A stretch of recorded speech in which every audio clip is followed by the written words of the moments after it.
पर साचा पागल वो ही है जो पागल माँ के बिहारी का।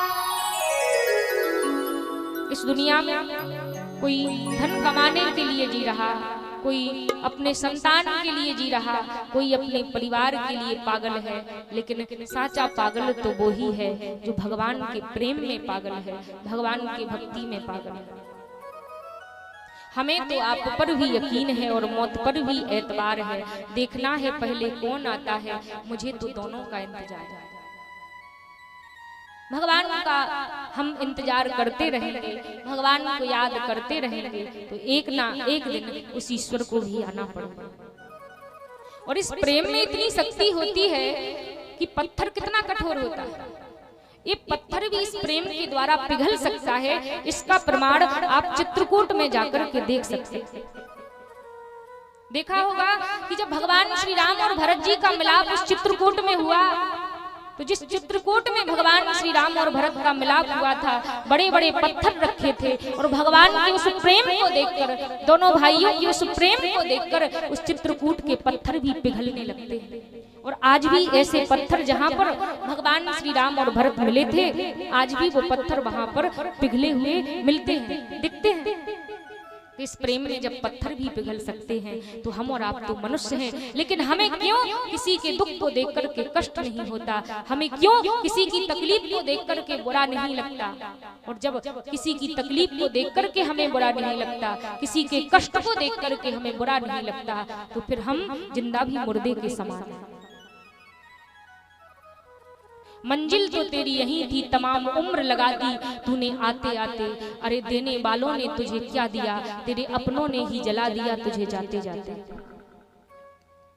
दुनिया को त्याग तेरा मरघट निवास होगा, तुझे अग्नि भी वही देगा, तेरा बेटा जो खास होगा।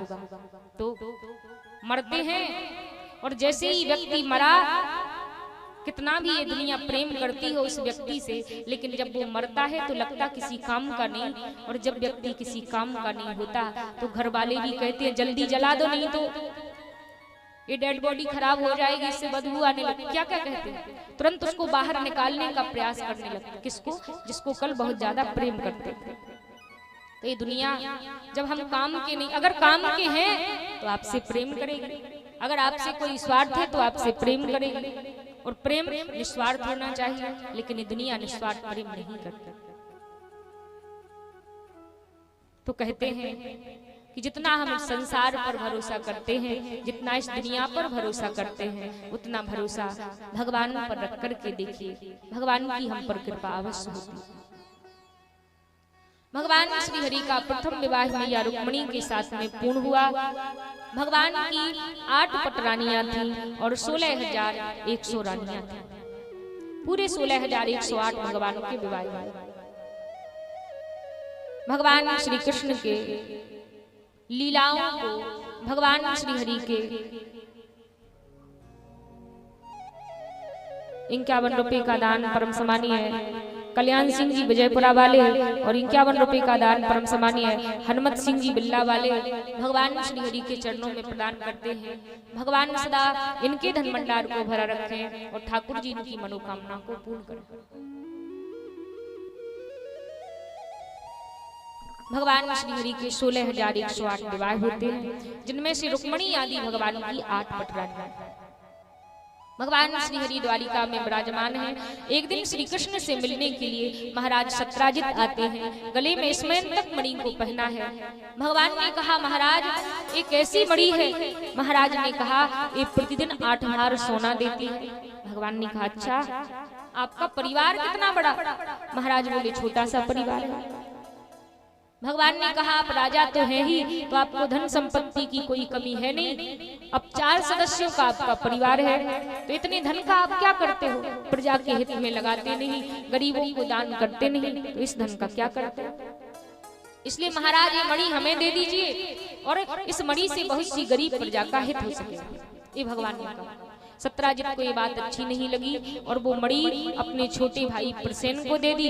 प्रसेन जंगल में शिकार खेलने को गया, एक बाघ ने उसको मार दिया, मणि को छीन लिया।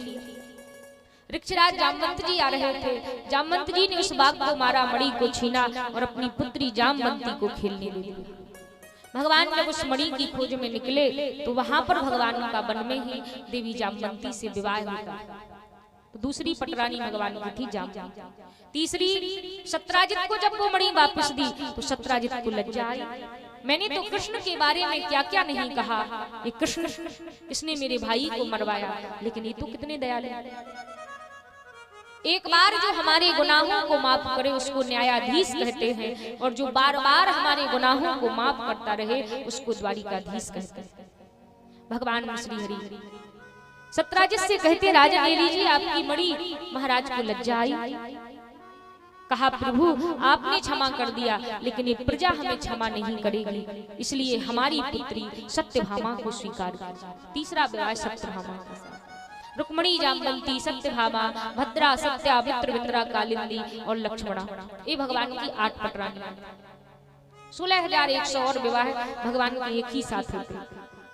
दैत्यराज भौमासुर की नगरी प्रयाग ज्योतिषपुर में भगवान पहुंचे। उस दुष्ट भौमासुर ने 16,100 कन्याओं को बंदी बना करके रखा है। प्रण किया है कि जब ये कन्याएं पूरी 21,000 हो जाएगी तो एक ही साथ में विवाह करूंगा। आज उन कन्याओं की विनती को श्री कृष्ण ने सुना, उस दुष्ट का वध किया और 16,100 कन्याओं को बंदी गृह से भगवान ने मुक्त किया और सभी के साथ पाणिग्रहण संस्कार कर। तो ऐसे भगवान श्री हरि के 16,108 विवाह पूर्ण होते हैं, जिसमें से भगवान श्री हरि की कहते हैं कि जो 16,108 रानियां थी, सभी रानियों के गर्भ से 10-10 पुत्रों का जन्म होता है और एक एक पुत्री का जन्म होता है। इतना बड़ा भगवान श्री हरि का परिवार। इतने बड़े परिवार के साथ भगवान श्री हरि बड़े प्रेम से रहते। हमसे हमारी जिंदगी नहीं संभलती और हम बात उस ईश्वर की करते हैं जो इस सारे जगत को संभाल रहा।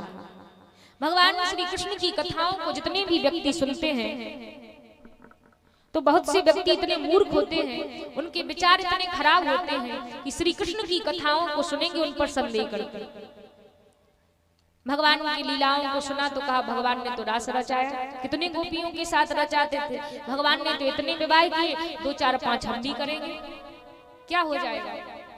भगवान की तुलना करते, अरे हमारे घर में तो तुम्हारी एक ही पत्नी होती है, 2 ही बच्चे होते हैं, उनको भी जीवन पालने के लिए, उनका भी पेट भरने के लिए जिंदगी भर बिल्कुल गधे जैसा बोझा ढोते जा रहे हैं, फिर भी उनकी पूर्ति नहीं कर पा रहे। वो भगवान तो इतने बड़े इस जगत को चला रहे हैं, सबको समय समय पर। अब इस संसार में इतने जीव हैं, मनुष्य तो छोड़िए, मनुष्य तो कुछ ना कुछ काम करके पेट भर लेता है, लेकिन जो जानवर है तो बोल के भी नहीं जानता, इसके पास तो कोई कारोबार भी नहीं। अजगर करे ना चाकरी, पंछी करे ना काम, दास मलूका कह गए सबके दाता राम। तो वो तो कुछ नहीं करते। अब अजगर तो ऐसे ही जंगल में पड़ा रहता है, फिर भी भगवान उसका पेट भर देते। ऐसा कोई जीव नहीं जो भूखा सोता हो। भगवान कहते हैं कि सुबह हर व्यक्ति भूखा उठता है, लेकिन रात में हर व्यक्ति भूखा नहीं सोता, उसको मैं भोजन का प्रबंध कराता। अब भूखा वही सोएगा जो भगवान पर विश्वास नहीं करेगा। नहीं तो भगवान जब देने पर आ जाए तो भगवान श्री हरि 3 मुट्ठी चावल में तीनों लोक दे सकते हैं, और जब लेने पर आ जाए तो 3 पग में सारे ब्रह्मांड को ले सकते हैं। इसलिए भगवान से रिश्ता बनाइए, भगवान से संबंध बनाइए। और हमारे माता बहनों से निवेदन है, पीछे ठीक से नहीं बन पा रही है तो यहाँ पर आ जाएं, जगह खाली है।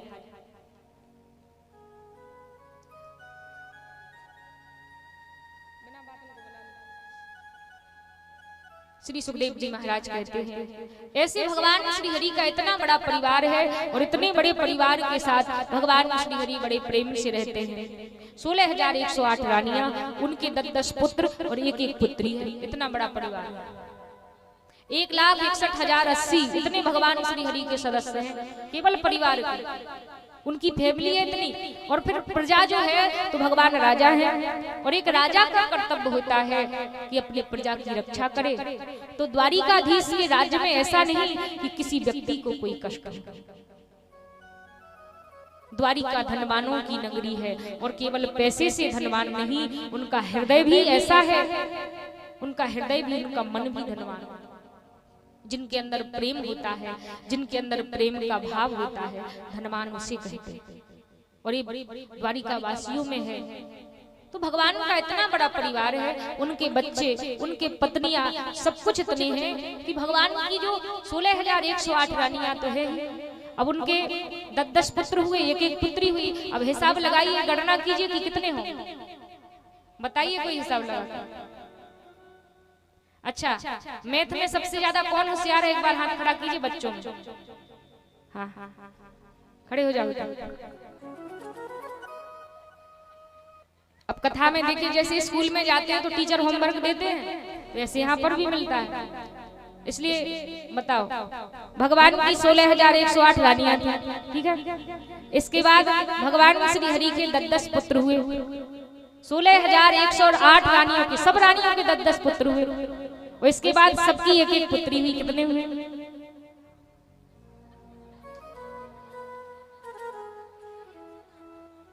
चलो, बच्चा तो छोटा। यहाँ पर कितनी बहनें पढ़ती हैं? हाथ खड़ा कीजिए। हाँ, माताओं से कहती हैं, अरे माँ जी हम स्कूल जा रहे हैं, हम काम नहीं करेंगे। हाँ, हाथ खड़ा कीजिए। कौन कौन पढ़ते हैं? बच्चा तो छोटा है, आप बड़े हैं थोड़ा। हाँ, कौन इस सवाल का जवाब दे सकता है? खड़ा हो जाइए। कौन?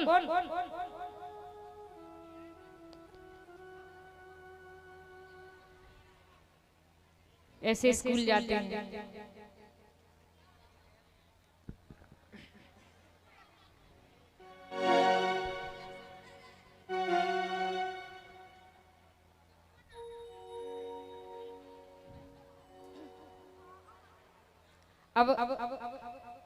अभी जो होशियार होगा अभी बाद में बताना, ठीक है। अब शांति से कथा सुनो। अब देख तो लिया है हमने कि कितने पढ़े लिखे। अब कई तो अपने मोबाइल में हिसाब लगा रहे हैं। मोबाइल का दिमाग का हिसाब लगाना।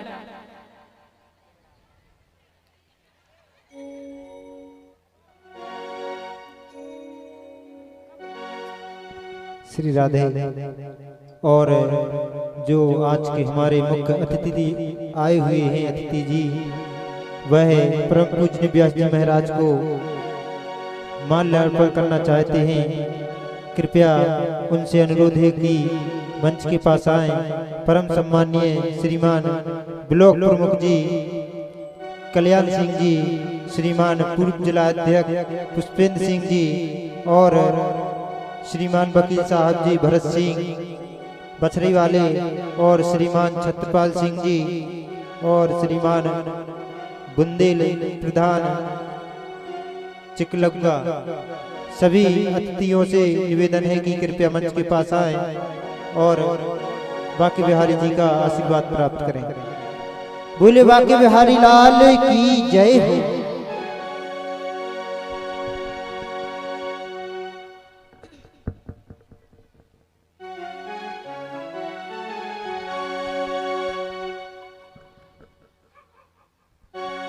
हमारो धन राधा श्री राधा श्री राधा, हमारो धन राधा श्री राधा श्री राधा, हमारो धन राधा।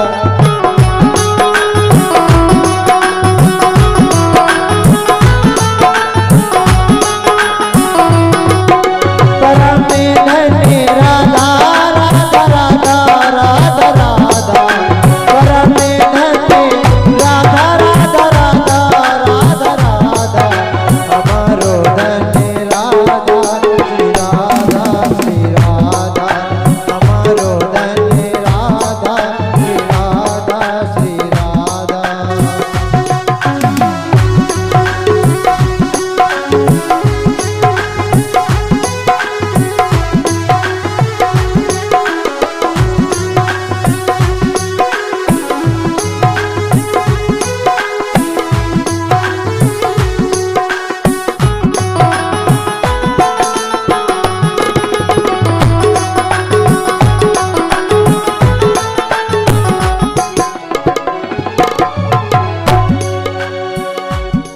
बोली राधा रानी सरकार की जय।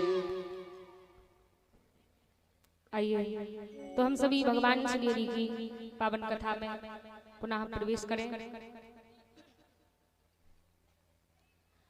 श्री सुखदेव जी महाराज कहते हैं कि भगवान श्री हरि का इतना बड़ा परिवार है और इतने बड़े परिवार के साथ भगवान श्री हरि बड़े प्रेम से रहते हैं। एक दिन देवर्षि नारद जी ने सोचा, इतना बड़ा भगवान का परिवार है और इतने बड़े परिवार के साथ भगवान श्री हरि प्रेम से कैसे रहते होंगे। इतनी भगवान की रानियां हैं, इतने संतान हैं, फिर भगवान एक राजा है तो प्रजा को भी देखना है, सबको देखना है, तो भगवान किस प्रकार से अपने जीवन को व्यतीत करते। एक दिन भगवान श्री कृष्ण देवराज इंद्र के पास मिलने के लिए जाते हैं। देवराज इंद्र से मिलने के लिए गए तो भगवान एक कल्प वृक्ष का, पारिजात वृक्ष का एक फूल लेकर के आते हैं और इस फूल को लेकर के आए और भगवान ने अपनी मुख पटरानी देवी रुक्मिणी के बालों में उस फूल को पीछे लगा दिया। भगवान श्री हरि ने उस फूल को लगाया। अब नारद जी ने सोचा कि देखना है कि भगवान इतने बड़े परिवार को किस ढंग से चलाते। तो भगवान पहुंचे देवी सत्यभामा के पास। नारद जी पहुंचे। नारद जी ने देवी सत्यभामा से कहा कि देवी, आज आपने मैया रुक्मिणी को देखा है?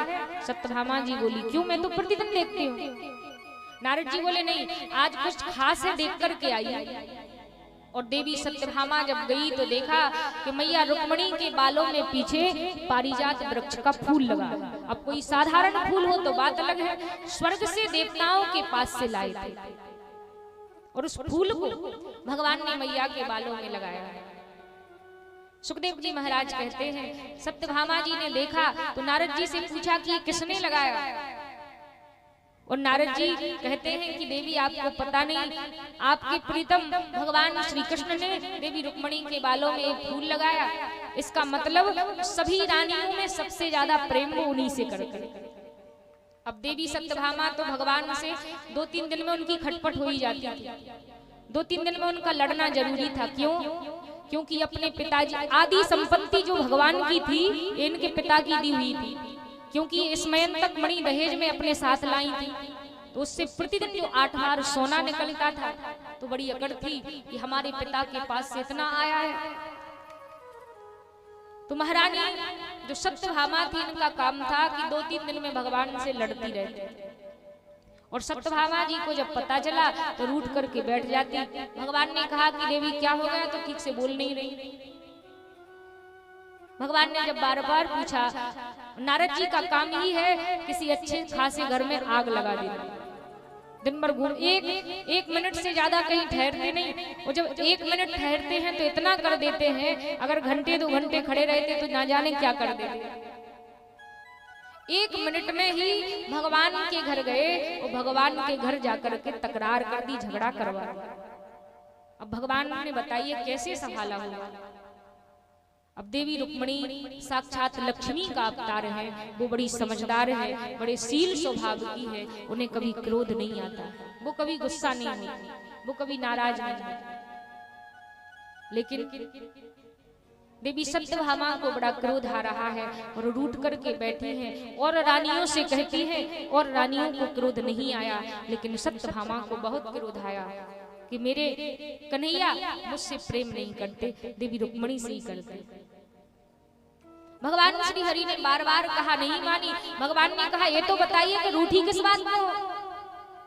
देवी सत्यभामा ने कहा कि आप देवी रुक्मिणी से प्रेम करते, उन्हें तो पारिजात वृक्ष का फूल अपने हाथ से उनके बालों में लगा दिया, मुझसे प्रेम नहीं करते। अब भगवान ने सोचा, अच्छा ये बात है। भगवान ने कहा, देवी चिंता मत कीजिए, उनके बालों में फूल लगाया है, अब आपको क्या चाहिए, आपको मैं वो ला करके दूंगा। सत्यभामा जी बोली, मुझे पारिजात वृक्ष का फूल नहीं चाहिए, आपको इतना करना पड़ेगा कि कल सुबह तक पारिजात का वृक्ष हमारे इस आंगन में खड़ा हो जाए, उसका पेड़ खड़ा हो जाए, और वो पेड़ देवताओं के पास है, और वो कल्प वृक्ष, वो पारिजात वृक्ष इस पृथ्वी पर होता नहीं। लेकिन सत्यभामा जी ने जिद की, उनके बालों में फूल लगाया है और हमें उस फूल का पेड़ इस आंगन में चाहिए और हमारे कमरे के सामने चाहिए, क्योंकि सबके मकान अलग अलग हैं। तो कहा कि हमारे घर में। भगवान ने कहा ठीक है। भगवान देवराज इंद्र के पास पहुंचे। देवराज इंद्र से कहा कि ऐसी ऐसी बात है। अब इंद्र तो तैयार हो गए और इंद्र जैसे ही वो पेड़ देने को तैयार हुए, उधर से इंद्र की पत्नी सची इंद्र की तरफ आंखें दिखा रही, यहाँ से जाना नहीं चाहिए। अब भगवान सोच रहे हैं कि क्या करें। देवराज इंद्र की पत्नी उन्हें आंखें दिखा रही। वो पत्नी दो प्रकार की होती है, एक तो धर्म पत्नी और दूसरी गर्म पत्नी। धर्म पत्नी वो होती है जो सदैव अपने पति का साथ देती है, उसको कहते हैं धर्म पत्नी। वो थी रुक्मणी जी। और गर्म पत्नी थी सत्यभामा जी। कभी भी किसी भी बात पर क्रोध आ सकता है। वो दुनिया की कोई भी पत्नी देख लीजिए, एक डायलॉग तो हमेशा देती है, ये उसका मुख्य है। 2-4 घंटे लड़ेगी, इतनी लड़ेगी कि क्या बताए, फिर कहती हमसे हमारा मुंह मत खुलवाओ, अभी हम कुछ कह नहीं रहे। अब पति सोचता है तब 2-4 घंटे में इतना बोलती है और कितना मुंह खोलेगी। भगवान ने इंद्र से कहा कि आप एक पेड़, एक वृक्ष हमें दे दीजिए। इंद्र ने कहा कि प्रभु क्या बताएं, उधर से हमारी पत्नी हमें आंखें दिखा रही है। भगवान ने कहा तो क्या किया जाए। अब भगवान ने इंद्र से इशारे से कहा कि देखो ऐसा करो, अब हम युद्ध करते हैं, जो युद्ध में जीत जाएगा ये पेड़ उसी के पास चला जाएगा। अब भगवान से कौन जीत सकता है।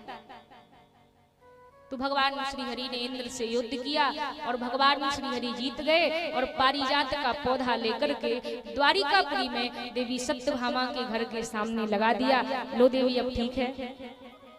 अब रुक्मणी जी ने तो उस फूल के बारे में किसी को नहीं बताया, लेकिन देवी सत्यभामा पूरी द्वारिका में कह रही देखो तो भगवान हमसे कितना प्रेम करते, सब रानियों में हमसे ज्यादा ही तो प्रेम करते। उन्हें फूल लगाया और हमें पेड़ लेकर के आ गए।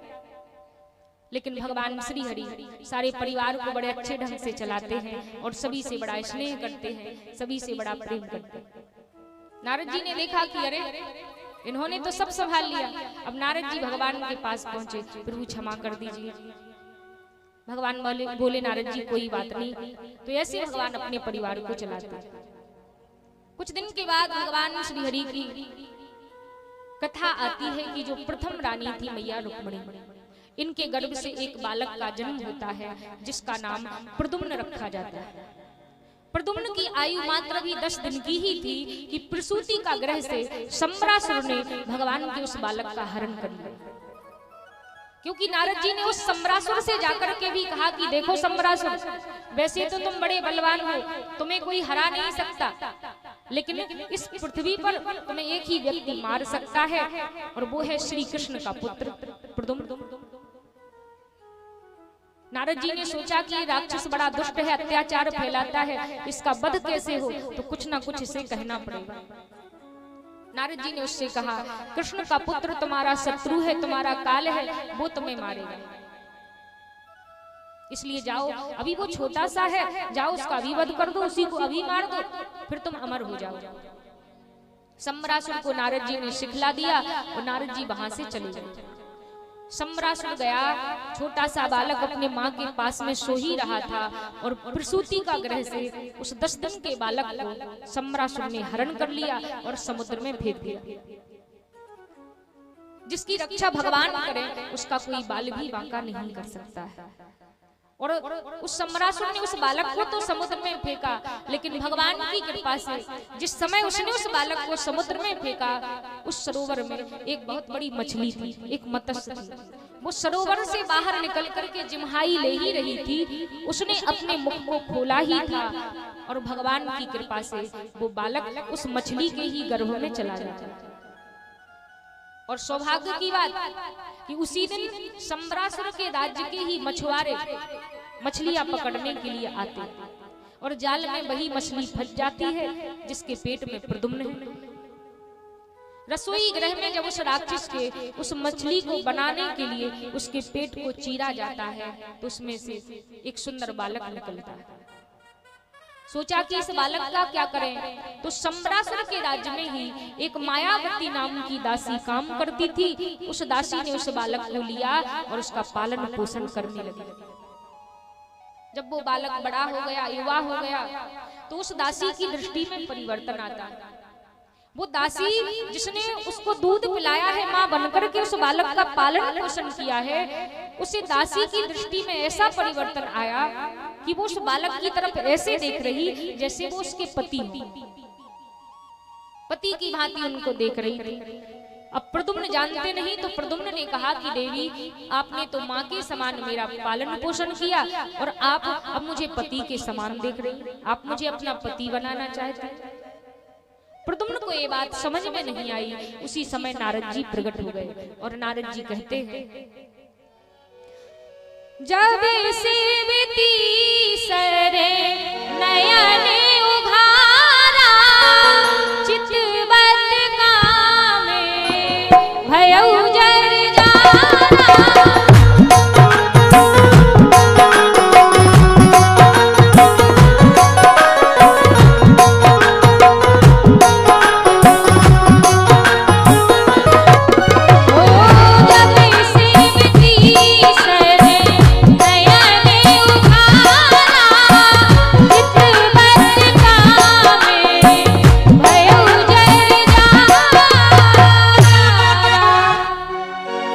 जब शिव तीसर नयन उघारा चितवत काम भयउ जर जारा।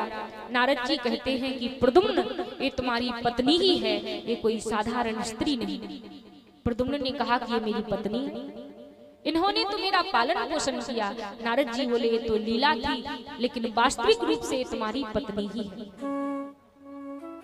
और प्रद्युम्न तुम कोई साधारण नहीं, तुम इसके पति कामदेव हो और ये तुम्हारी पत्नी रति है।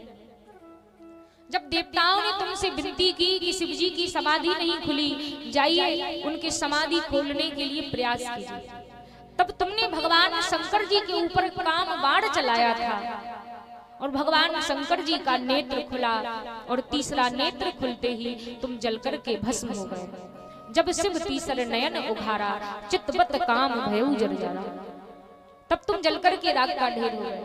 तब तुम्हारी पत्नी रति भगवान शंकर जी के पास रोने लगी, निवेदन किया, हे भोलेनाथ